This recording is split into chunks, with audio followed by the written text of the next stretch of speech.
রাজশাহীর এই পদ্মা নদীকেই বুঝে থাকেন এবং এই পদ্মা নদীকে ঘিরেই তাদের সকল জল্পনা কল্পনা এবং ঈদের দিন থেকে শুরু করে এখন পর্যন্ত সাধারণ মানুষ তারা প্রতিদিনই দুপুর গড়িয়ে বিকেল হলে রাজশাহীর পদ্মা নদীতে আসেন এবং তারা এই মনোরম পরিবেশ যেমন উপভোগ করেন তেমনি ঈদের যে আনন্দ সেটিও কিন্তু পাশাপাশি উপভোগ করেন। আপনারা দেখছেন অনেকেই ঈদ আনন্দ উপভোগ করতে অনেকেই সেলফি তুলছেন, অনেকে ফ্রেমবন্দি করছেন এই সুন্দর মুহূর্তটুকু, অনেকে নৌকায় চড়ে ঘুরে বেড়াচ্ছেন।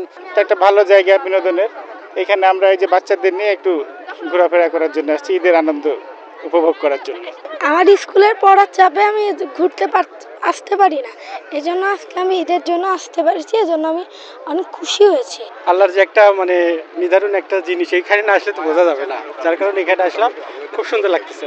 সব মিলিয়ে যদি বলা চলে রাজশাহীর এই বিনোদন কেন্দ্রের একটি বড় যে উৎস সেটি হচ্ছে পদ্মা নদীকে ঘিরেই এবং এখানে বেশ কয়েকটি পয়েন্ট রয়েছে।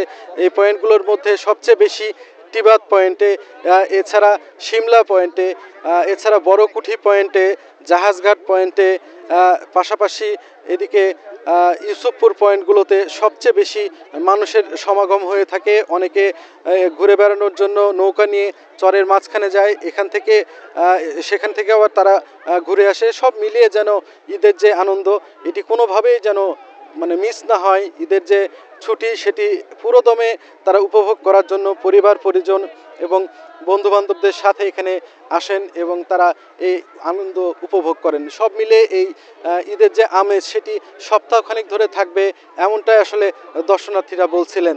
তো এই ছিল আমার কাছে রাজশাহী থেকে সর্বশেষ।